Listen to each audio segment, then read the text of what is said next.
Hello everyone. Previous class में हमने पढ़ा था कि जो ग्रिफिथ हैं उनने किस प्रकार से एक्सपेरिमेंट माउस पर किया और उन्होंने भी प्रूव किया कि जेनेटिकली मटेरियल जो है वो डीएनए है और वो ही one generation to other generation transmitted होता है। लेकिन उस टाइम तीन चीज़ों को लेकर बहुत ज़्यादा डिबेट चल रहा था कि डीएनए कोई मान रहा था है और कोई मान रहा था नहीं है। तो तीन जो चीज़ें थी डीएनए, आरएनए और प्रोटीन, उन तीनों चीज़ों पर डिबेट था कि कोई बोल रहा था कि प्रोटीन है जेनेटिकली मटेरियल और कोई बोल रहा था कि डीएनए है। तो इस कंफ्यूजिंग को लेकर ग्रिफिथ ने भी एक्सपेरिमेंट किया। उन्होंने अपना जो रिजल्ट दिया वो यही था कि DNA is a genetically material and transmitted into one generation to other generation. Then इसके बाद एक और साइंटिस्ट आए जिन्होंने साथ में वर्क किया। दो साइंटिस्ट थे, हर्शे और चेज। इनका पूरा नाम अल्फ्रेड, मार्था और हर्शे था। ये हर्शे और जो चेज थे उन्होंने अपना एक्सपेरिमेंट जो है वो इसी टॉपिक पर किया कि जो डीएनए है वो ही जेनेटिकली मटेरियल है। तो हर्शे और चेज ने अपने एक्सपेरिमेंट में उन्होंने ये प्रूफ किया कि प्रोटीन नहीं है जेनेटिकली मटेरियल। जेनेटिकली जो मटेरियल है यानी कि आनुवांशिक पदार्थ है वो डीएनए है। तो इनके यदि बेसिक की बात की जाए कि इनका जो बेसिस था प्रैक्टिकल का कि इन्होंने किस बेस पर किया, तो इन्होंने दो चीज़ों को रेफरेंस में लिया। फर्स्ट था प्रोटीन एंड द सेकंड था डीएनए। यानी कि या तो इनके एक्सपेरिमेंट से जो रिजल्ट आता उसमें जेनेटिकली मटेरियल डीएनए कंसिडर्ड होता या फिर प्रोटीन होता। तो यदि हम उनके एक्सपेरिमेंट पर आएँ तो उन्होंने सबसे पहले क्या किया, उन्होंने एक बैक्टीरिया को लिया। और आपको पता है कि बैक्टीरिया जो होते हैं वो जल्दी ही इन्फेक्ट हो जाते हैं वायरस से। तो उन्होंने वायरस भी लिया। तो उनके एक्सपेरिमेंट में बैक्टीरिया थे, वायरस थे।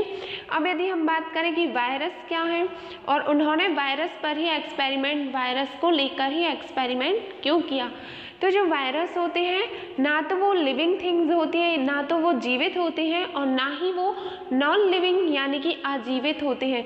जो वायरस है आपको पता है उसमें दोनों की ही क्वालिटी होती है। उसके कुछ कैरेक्टर जो है वो लिविंग के सिमिलर होते हैं और कुछ जो उसके कैरेक्टर हैं वो नॉन लिविंग के सिमिलर होते हैं। इसी कारण जो वायरसेस होते हैं, हमारे जितने भी टाइप के वायरस हैं, उन सभी वायरस के लिए सजीव और निर्जीव के बीच की संयोजक कड़ी कहते हैं। यानी कि the connective link of living things and non living things is called viruses. और जो वायरसेस होते हैं उनकी सबसे ज़्यादा मेन प्रॉपर्टी ये होती है कि वायरस जो है वो हमेशा और हमेशा एक लिविंग होस्ट यानी कि जीवित पोषक के अंदर ही कल्चर करते हैं। और यदि कोई जीवित कोशिका उनको इन्फेक्शन के लिए नहीं मिलती और उनको कोई अपनी कल्चर करने या अपनी संख्या में वृद्धि करने यदि कोई लिविंग थिंग्स ना मिले यानी जीवित कोशिका ना मिले तो वो वर्क नहीं करते।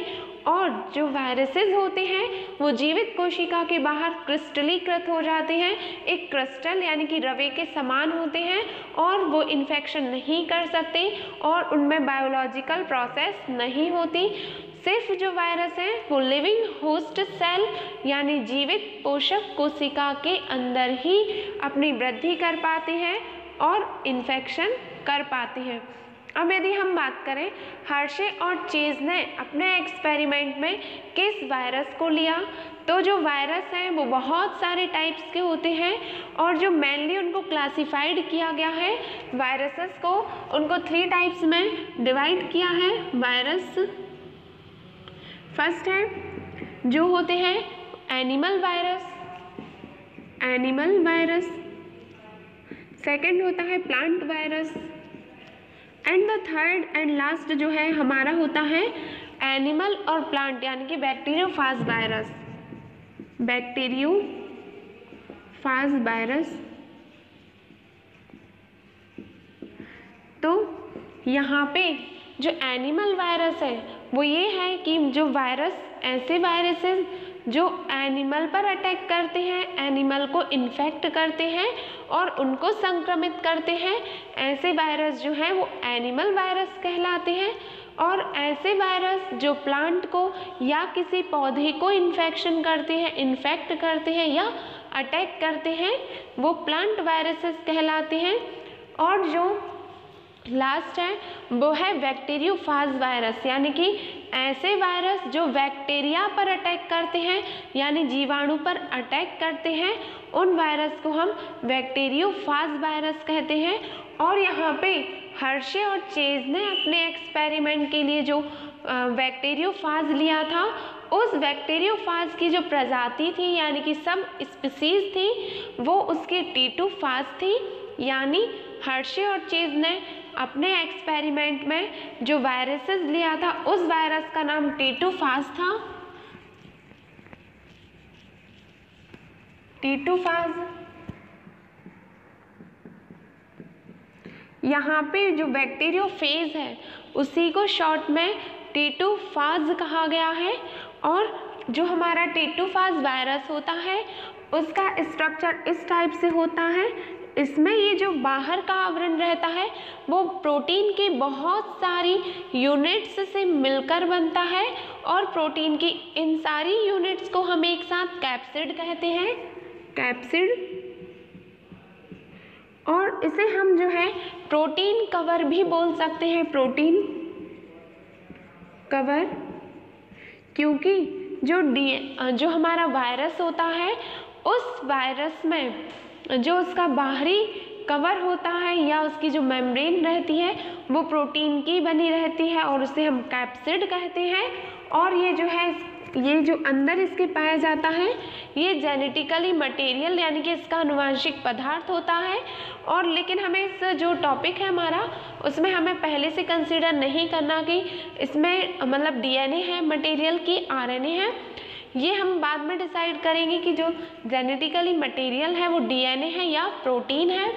तो ये जो इसमें जो DNA या RNA पाया जाता है वो DNA ही जेनेटिकली मटेरियल होता है बैक्टीरियोफाज वायरस का। वैसे तो जितने भी वायरसेस होते हैं उन सभी वायरस में मोस्टली जो जेनेटिकली मटेरियल है वो RNA होता है, लेकिन जो हमारा बैक्टीरियोफाज वायरस है इस वायरस में DNA होता है। अब इसके बाद हम बात करें कि उन्होंने बैक्टीरिया जो चूज़ किया वो बैक्टीरियोफाज था और उसकी क्वालिटी क्या थी हमने ये देखा। अब सेकेंड जो उन्होंने अपने एक्सपेरिमेंट में एक बैक्टीरिया को चूज़ किया और उन्होंने जो बैक्टीरिया सिलेक्ट किया उस बैक्टीरिया या जो जीवाणु है उसका नाम ई कोलाई था, ई कोलाई।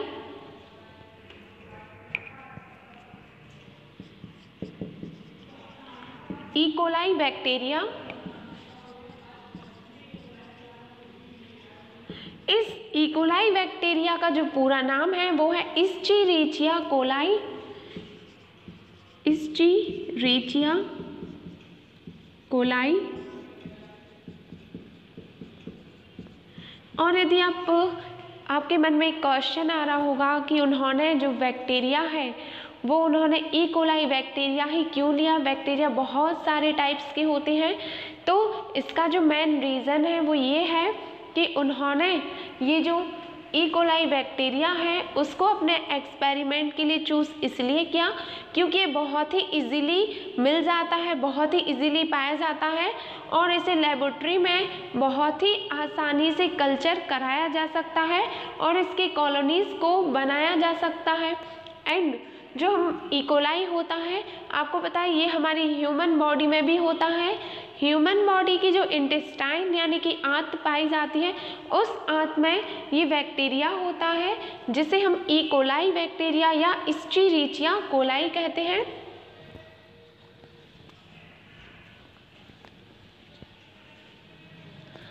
अब जो हर्शे और जो चेज थे उन्होंने अपने एक्सपेरिमेंट को स्टार्ट कैसे किया हम उस पर आते हैं।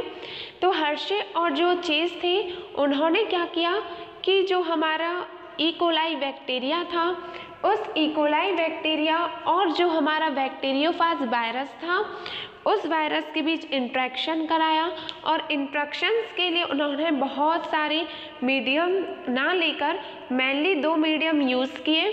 सबसे पहले हम ये समझ लें कि जो बैक्टीरियोफाज वायरस होता है ये बैक्टीरियोफाज वायरस जो इस्चेरिचिया कोलाई यानी ई कोलाई पर अटैक करने के लिए पावरफुल होता है, यानी कि ये ई कोलाई बैक्टीरिया को जो वायरस है वो संक्रमित कर सकता है।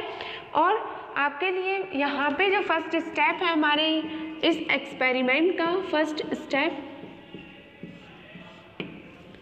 इस फर्स्ट स्टेप में सबसे पहले हम बैक्टीरियोफाज वायरस लेंगे। ये हमारा बैक्टीरियोफाज वायरस जिसे शॉर्ट में T2 कहा। इस T2 के लिए सबसे पहले हमने ई कोलाई बैक्टीरिया जो था उस ई कोलाई बैक्टीरिया के साथ कल्चर कराया। और यहाँ पे जो हमने कल्चर मीडियम लिया, कल्चर मीडियम,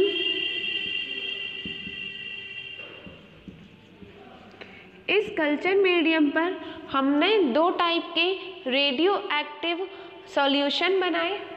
फर्स्ट जो हमारा कल्चर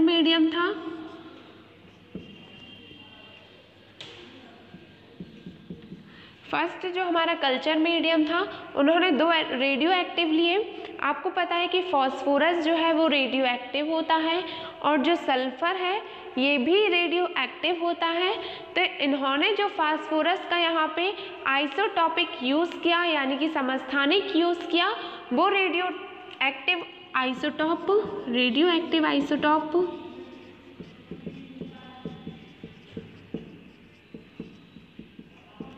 इसका जो फॉस्फोरस का रेडियो एक्टिव आइसोटॉपिक था वो इन्होंने P32 लिया, P32 यानी कि फास्फोरस 32 लिया। और इन्होंने सल्फर का जो रेडियो एक्टिव आइसोटोप लिया, रेडियो एक्टिव आइसोटोप,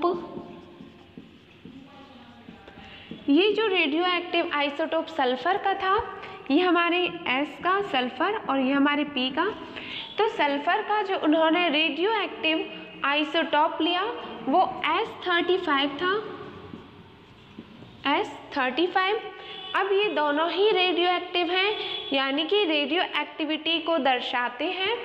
तो जब इन्होंने अपने स्टेप में 2 कल्चर मीडियम को कंटेन किया, एक जो कल्चर मीडियम था उस कल्चर मीडियम में इन्होंने बैक्टीरियोफाज लिया और उस बैक्टीरियोफाज को सबसे पहले ई कोलाई बैक्टीरिया से इन्फेक्ट कराया। देन ये जो बैक्टीरियोफाज प्लस ई कोलाई था,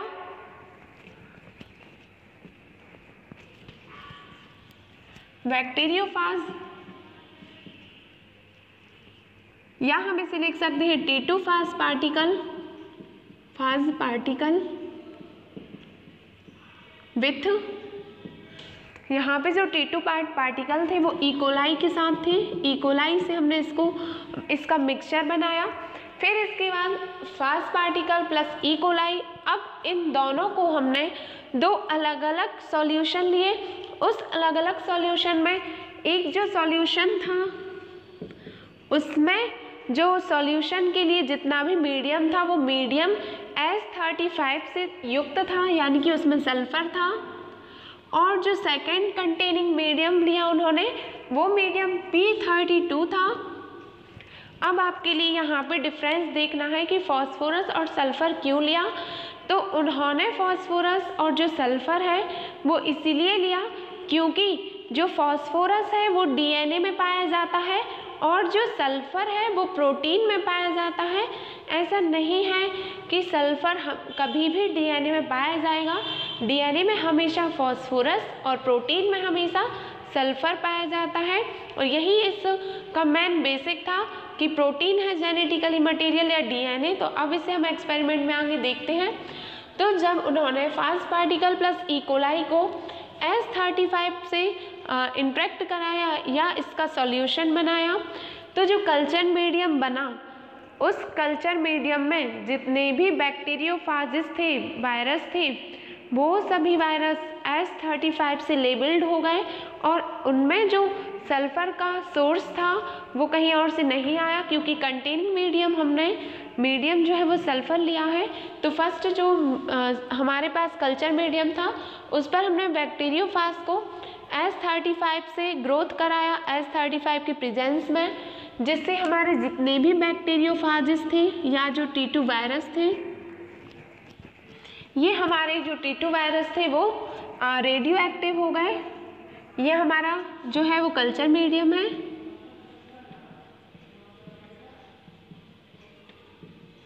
और इस कल्चर मीडियम में ये हमारे यहाँ पे T2 फाज प्लस यहाँ पे जो है वो S35 है, और सेकंड में हमने T2 फाज प्लस P32 लिया। अब यहाँ पे इस पे जब हमने कल्चर कराया तो यहाँ पे जो बैक्टीरियोफाज रहा वो बैक्टीरियोफाज सल्फर युक्त हो गया, यानी कि उसमें रेडियो एक्टिविटी आ गई, और इस वाले बैक्टीरिया में जो रेडियो एक्टिविटी आई वो सल्फर के कारण थी, S35 के कारण, और इस वाले मीडियम में जो एक्टिविटी आई वो रेडियो एक्टिविटी P32 के कारण थी।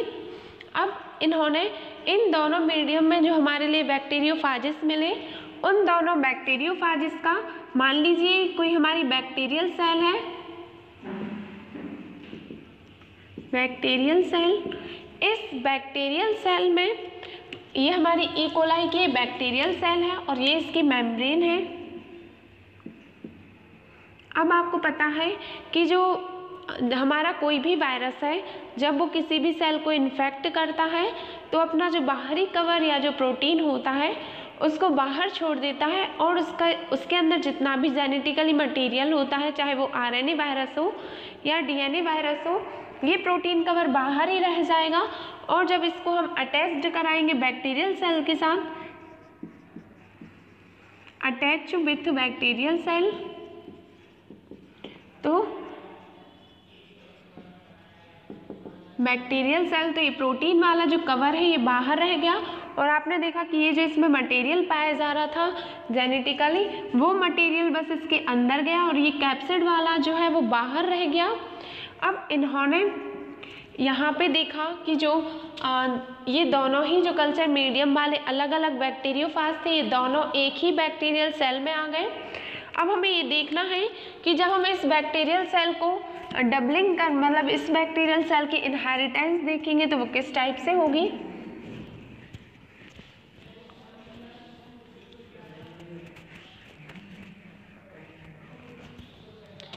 अब उन्होंने फिर से उन्होंने सेकंड स्टेप किया। उस सेकंड स्टेप में इस स्टेप में उन्होंने क्या किया कि जहां उन्होंने अभी लेबल्ड किया था, मीडियम बनाए थे, उन मीडियम को एक फ्रेश ई कोलाई यानी कि पहले जो हमारे जो जितने भी बैक्टीरियोफाजिस थे वो S35 युक्त हो गए और P35 युक्त P32 से लेबल्ड हो गए। अब उन्होंने एक न्यू बैक्टीरियल सेल ली, फ्रेश ई कोलाई लिया, फ्रेश ई कोलाई बैक्टीरिया, और इस फ्रेश ई कोलाई बैक्टीरिया को वो हमारा जो हाइब्रिड बैक्टीरियोफाज मिला था जिसमें रेडियो एक्टिविटी थी उसे ज्वाइंट किया। तो यहाँ पे जो बैक्टीरियोफाजिस था S32 वाला, S35 वाला, ये जो बैक्टीरियोफाजिस था, इस बैक्टीरियोफाजिस ने ई कोलाई के साथ जब इसको लेबल्ड कराया तो इसमें रेडियो एक्टिविटी नहीं पाई गई, यानी कि जो इसका जेनेटिकली मटेरियल था वो इस ई कोलाई बैक्टीरियल सेल पर फिर से अटैक कराने पर इसमें रेडियो एक्टिविटी नहीं पाई गई, क्योंकि सल्फर जो है आपको पता है प्रोटीन में था और सल्फर जो है वो प्रोटीन में पाया जाता था, और आपको पता है कि जब वायरस अटैक करेगा तो प्रोटीन को बाहर छोड़ देगा, केवल जेनेटिकली मटेरियल को अंदर लाएगा। तो इसमें रेडियो एक्टिविटी नहीं हुई, नॉट रेडियो एक्टिव, क्योंकि यहाँ पे कैप्सिड तो बाहर छोड़ दिया और ये जो मीडियम था हमारा S35 वाला था, जब कैप्सिड बाहर रह गया, प्रोटीन बाहर रह गया, तो जो सल्फर था वो भी बाहर रह जाएगा। तो इस कारण यहाँ पे रेडियो एक्टिविटी सल्फर के कारण थी, लेकिन सल्फर है ही नहीं, तो ये नॉट रेडियो एक्टिव है। लेकिन जब हमने फिर से फ्रेश ई कोलाई को इन्फेक्ट कराया, लेकिन यहाँ पे हमने S35 वाला बैक्टीरियोफाज था और यहाँ पे जो बैक्टीरियोफाज था वो P32 वाला था। और आपको पता है कि जब वायरस अटैक करेगा तो वो प्रोटीन को बाहर छोड़ देगा, केवल उसका जेनेटिकली मटेरियल आएगा। तो प्रोटीन बाहर छोड़ दिया तो स्पोरस है वो डीएनए में है, और डीएनए अकेला यानी जो उसका मटेरियल है वो अंदर वाला मटेरियल ही एंटर करता है सेल में, बैक्टीरियल सेल में। तो इस बैक्टीरियल सेल को जब हमने देखा तो इसमें रेडियो एक्टिविटी थी,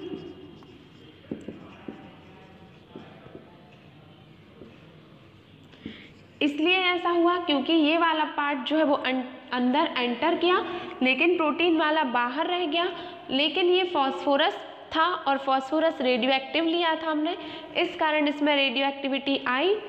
अब उन्होंने थर्ड स्टेप में क्या किया कि इन्होंने इन दोनों को, जो इन्होंने अभी न्यू मीडियम बनाया, न्यू मतलब फिर से इनको जब इन्होंने इन्फेक्ट कराया, फिर इसके बाद उन्होंने एजिटेशन किया, और एजिटेशन एक सस्पेंशन बनाया, और उस सस्पेंशन को मतलब बार बार उसको इस प्रकार से उस पूरे सस्पेंशन को उन्होंने मिक्स किया, हिलाया, और जिस कारण इसका प्रोटीन वाला कवच वो बाहर रह गया और डीएनए बस एंटर हुआ। तो हमने देखा कि यहाँ पे जो रेडियो एक्टिविटी थी वो नहीं पाई गई क्योंकि सल्फर है, और सल्फर बाहर रह गया, अंदर नहीं आया, तो रेडियो एक्टिविटी नहीं है। और इसमें प्रोटीन बाहर रह गया, प्रोटीन का कवर, तो उसमें सल्फर बाहर रह गया, लेकिन इसका जो अंदर वाला मटेरियल था उस अंदर वाले मटेरियल में फॉस्फोरस था, और आपको पता है कि फॉस्फोरस डीएनए में होता है। तो इस प्रकार से पता चला कि जब वन जनरेशन से अदर जनरेशन में जो ट्रांसफ़र हुआ वो प्रोटीन ट्रांसफ़र नहीं हुआ क्योंकि सल्फर के कारण रेडियो एक्टिविटी नहीं थी। लेकिन यहाँ पे जो हमारे लिए न्यू जनरेशन मिली बैक्टीरियोफाज की, टीटूफाज की, उस बैक्टीरियोफाज में डीएनए है, क्योंकि डीएनए दूसरी पीढ़ी में चला गया यानी कि उसकी ट्रांसमिशन हो गया। तो इस कारण प्रूफ हो गया कि फॉस्फोरस डीएनए में था, और ये जो हमें मिला हाइब्रिड वो रेडियो एक्टिव मिला, मतलब इसमें फॉस्फोरस है, और फॉस्फोरस सिर्फ डीएनए में होता है, प्रोटीन में नहीं होता। तो इससे ये प्रूफ हो गया कि जो डीएनए है वो ही जेनेटिकली मटेरियल है, प्रोटीन जेनेटिकली मटेरियल नहीं है। तो इस प्रकार से हर्शे और चेज के एक्सपेरिमेंट से पता चला कि DNA one generation to other generation transmitted होता है, ना कि प्रोटीन।